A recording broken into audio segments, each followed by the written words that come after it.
তাহলে কি নীতির ভোট দিয়ে বেসতে যাইবো না আপনাকে সেবা লাগবো?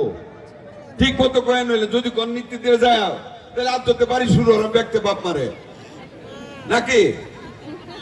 তাহলে তো বাইরে বেসতে যাবো গা, যাবো না। না তাহলে পিতা মাতার সেবা করতে হবে, তাই না?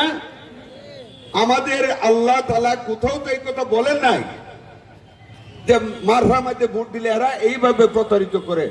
এরা সেই দল যাদের সেক্রেটারি জেনারেল সিরাজগঞ্জের বক্তব্যে বলেছে যে আওয়ামী লীগের যারা পলায়ন করেছে তাদের স্ত্রীদের উপর জামাত ইসলামের হক আছে। নাউজুবিল্লাহ বলেন। পলায়ন করছে বলে তাদের বউদের উপর আমাদের হক আছে বলে কি?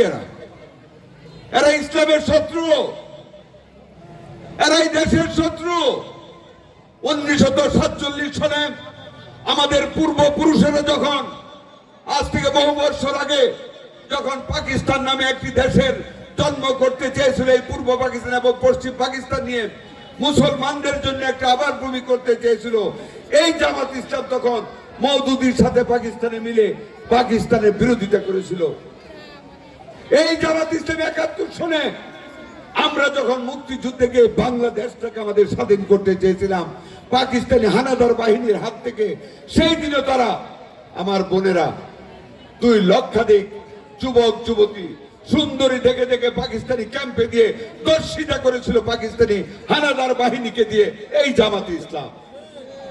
আমরা যখন যুদ্ধ করতাম সীমান্তে, তারা তখন টাকা দিয়ে রাজাকার বানিয়ে সন্ধ্যায় ঢোল বাজাইতো পাকিস্তানিরা যাতে বুঝে যে মুক্তি বাহিনী আসছে আমাদেরকে হত্যা করার জন্য।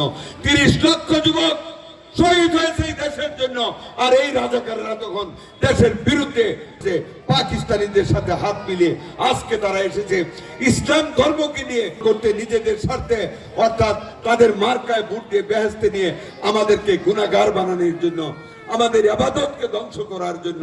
কারণ যে আল্লাহ বেহেশতে দিবেন আমাদের নবী করিম সাল্লাল্লাহু আলাইহি সাল্লাম রোজ কিয়ামতের দিন যখন দেখবেন দুজকে কোটি কোটি ওনার উম্মত বান্দা উম্মত আগুনে পুড়তেছে, আল্লাহর সামনে গিয়ে হু হু করে কেঁদে উনি সাজদায় পড়ে যাবেন। সেই হাদিস। আল্লাহ তাআলা বলবেন, হে মুহাম্মদ তুমি কি চাও, তুমি মাথা উঠাও। মুহাম্মদ মাথা উঠাই বলবেন, এবারে রব আমার এই লক্ষ কোটি বান্দাকে আমি দুজকের আগুনে পুড়তে দেখে এসেছি, আমি মুহাম্মদ বেহেশতে পা দিব না তাদেরকে আপনি না দিলে বেহেশতে। আল্লাহ তাআলা বলবে তুমি যত খুশি নিয়ে যাও। এইভাবে 3 বার মুহাম্মদ কাঁদতে কাঁদতে সাজদায় পড়ে আল্লাহর কাছ থেকে আমাদের জন্য মুক্তি নিয়ে সাফায়াত করে বেহেশতে নিবেন। সেই মুহাম্মদের সাজদা নষ্ট হয়ে গেল, নীতিতে ভোট দিয়ে বেহেশতে চলে যাবো আমরা? বলেন একটা ভোট বলেন, যদি সত্য হয় আমি ওয়াদা করলাম আমি ওর নীতিতে ভোট দিব, ক্যান্ডিডেট হইতাম না। হবে? বলেন। যদি এদের কথা মিথ্যা হয় প্রত্যেকে হাত তুলে বলেন এরা মিথ্যা বলেছে। হাত তুলেন আপনারা, বলেন বোনেরা, বলেন আপনারা কি বলেন সবাই? ওদের কথা মিথ্যা না? আলহামদুলিল্লাহ। আল্লাহ আমার বোনেরা ওদের কথায় বেদাতে পা দিবে না। আপনার দিনের উপরে আমাদের মুসলমানরা সকল মানুষ নির্দিষ্টভাবে স্থায়িত্ব দিয়ে বিশ্বাস স্থাপন করে আছে। আল্লাহ তুমি মাফ করে দিও আমাদের। প্রিয় বোনেরা আমার,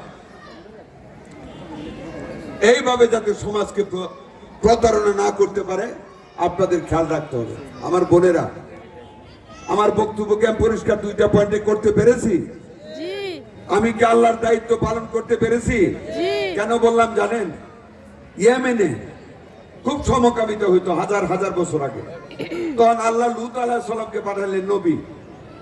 লূত আর পারল না সমকামিতা বন্ধ করতে। আল্লাহকে বলেন, এবার আল্লাহ আমি ব্যর্থ নবী, তুমি আমি চলে গেলাম ইয়েমেন ছেড়ে, তুমি এই মাটি ধ্বংস করে দাও।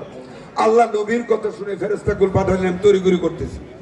ফেরেশতা আসলো ধ্বংস করে দিবে এই জাতিকে। দেখলো একটা লোক খুব আল্লাহর জিকির করতেছে ঘরে ভিতরে বসা, সে বেরো হয় না। ফেরেশতা ফেরত গিয়ে বললো, এবারে আল্লাহ তুমি যে ইয়েমেন ধ্বংস করতে বললা, একটা লোক